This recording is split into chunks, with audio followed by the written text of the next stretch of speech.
What's up, everyone? Today we're going to do something very ambitious, and that's to try to figure out the beginning of the rock and roll solo by Led Zeppelin.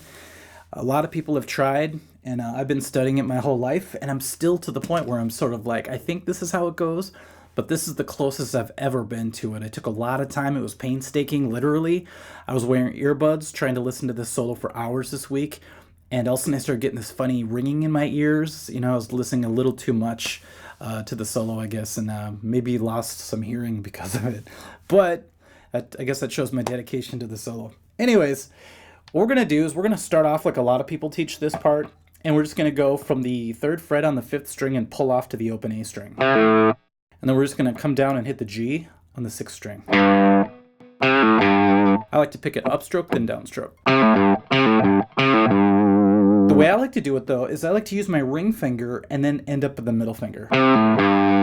There's a reason for this, because later I heard that he one time hits the F sharp at the bottom instead of the G. So I like to go like this. Okay, it sounds kind of funny, but when you really slow it down, you can hear all these details. Okay, so the order goes like this. Then the second one, the third one, it just goes back to the C. So far we have this. We're going to do it really slow at first, and then I'll show you a medium paced one, and you guys can judge for yourself how close it is, okay? Here's what we have.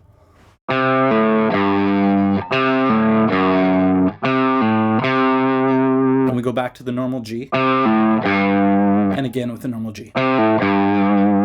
This is going to be a total of 5 little licks before we get to the normal counting, okay? So if you listen to the song, there's a... then just kind of starts out of nowhere. It's like... Okay, that's 5 licks altogether, not including that first one. So 1, 2, 3, 4, 5. Now we're on the downbeat. We're on the first beat, and we're going to do 1, 2, same thing, 3, this one, 4. Okay, so that's going to take care of the first part. Let's do it all together. From the very beginning of that, 3, 4.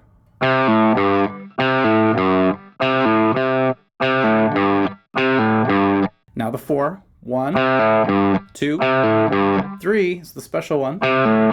4. I'm sure in the studio he was just like, just going crazy. Okay, now something really crazy happens, okay? We're going to do the same C to A pull-off. Like that.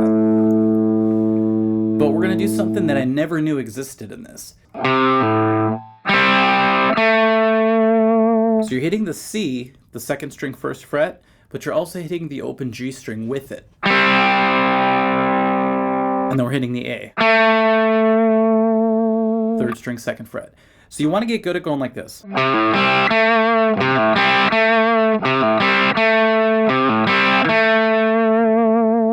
You'll be going so fast, you really have to hit that open G string, whether it was an accident or not. It sounds cool. Okay, now we take that A, we just pull off to the open G like I just did. So we go like this.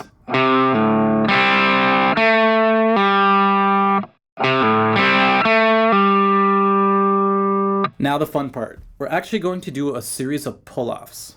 We're going to go like this.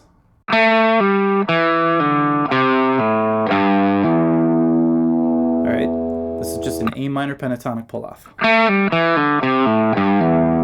that. And that's actually pretty playable. That's why I like to do it in this open position, because you can just let your fingers roll. Alright,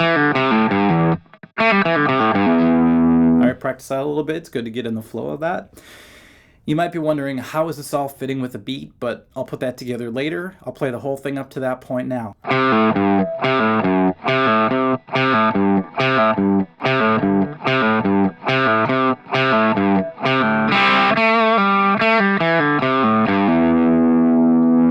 From there, we're going to go back to the G, and we're going to kick into 8th note triplet feel.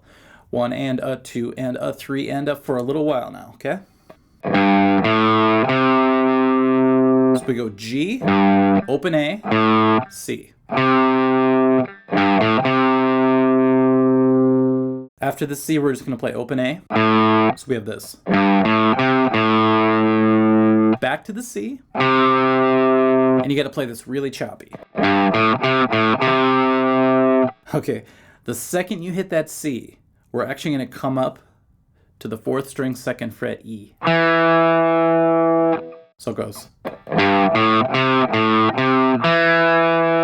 You notice I moved my index finger now. That way we're going to have more success later with our fret hand position.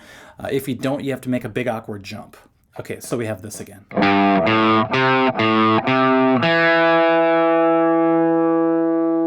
Now we start to be able to do some pull-offs, which is fun because it makes it a little more smooth. Pull off to open D. Come back to the C and pull that off to the A.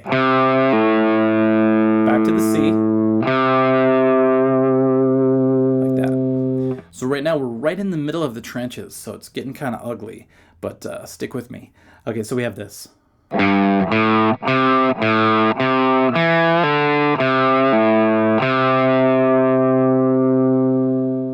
After you get back to the C, we're going to go up to the D, hit the E again with our first finger, pull off to the D again, and end on the C. Okay, we've hit a milestone. Okay, let's try this part from the G.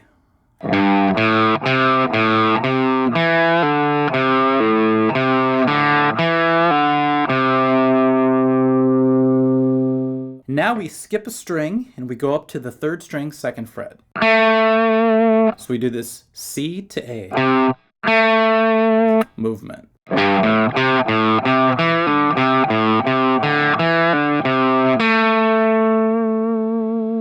Okay. After you hit the A, we pull off to G. After you pull off to G, we just scoop down here and we hit the 4th string 2nd fret E. And we do sort of an incidental pull off to the open D. That helps us stay on time, because the next part is the last part, and it's probably the trickiest, I would say, as far as technically. Okay, so let's do this entire thing from G, where it starts to move into those 8th note triplets.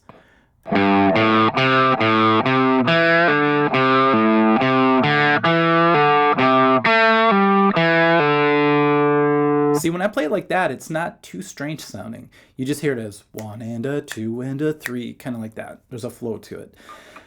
Okay, let's go back to the beginning and just go slow up to that point. Here we go.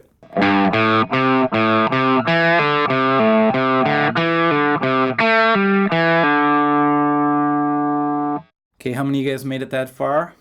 Maybe at first, kind of you're able to follow the tab, but to actually be able to execute it physically is another story, so take your time with that. Okay, we're to the end now, so let's go ahead and do these wild pull-offs. We're going to go up to the 5th fret 3rd string, and we're going to pull off to the 2nd fret, and then pull off to the open really quick. It's a total Jimmy Page thing. And then we're going to hit the open D afterwards. When you slow it down, that open D is really obvious. Kind of get that feel. And then in rock and roll fashion, we're just going to move up half a step, do the same thing. So we have this. Fast, it's actually pretty fun to play. Now you would think it would be this next. This is what I predicted. Just like later on when he climbs up chromatically in the high part. But something happened. I don't know what happened. But he stops after the first 2. And he just hits the open G. That's another really obvious sound when you're listening to it slow. Then you slide up to the 7th fret of the 3rd string. And then from there you're ready for the next part, which most transcriptions get right. That whole part, okay? So this is the final part of the beginning of the solo. Sounds funny slow, but it's right. When I say it's right, I mean it's as right as I could get it. Okay, let's do the entire solo, and I won't stop this time. I'll let you hear what it sounds like very slow. Then we'll play a backing track, and we'll do it at a medium speed so you can kind of hear it in context.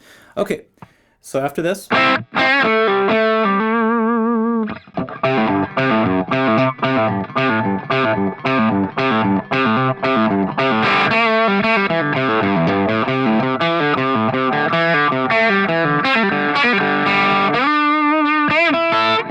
if you just played that all by itself, very hard to hear that it's right or wrong. So let's play a backing track and try it at maybe a little faster than half speed. Here we go.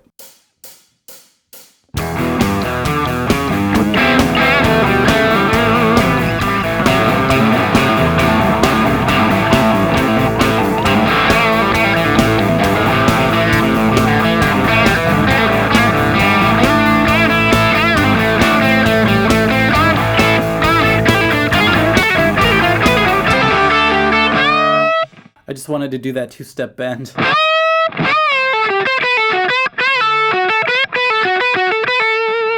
Hopefully that sheds a little bit of light on the beginning of the rock and roll solo. I know I'm going to continue to work on it. The whole point of this video series about me being done faking these solos is that I learn along with you guys. I know the first two videos helped a lot of people out with Sweet Child of Mine and then Crazy Train, parts of those solos that I've been avoiding or doing wrong.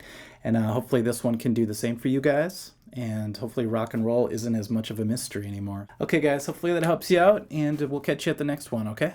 Thanks, bye.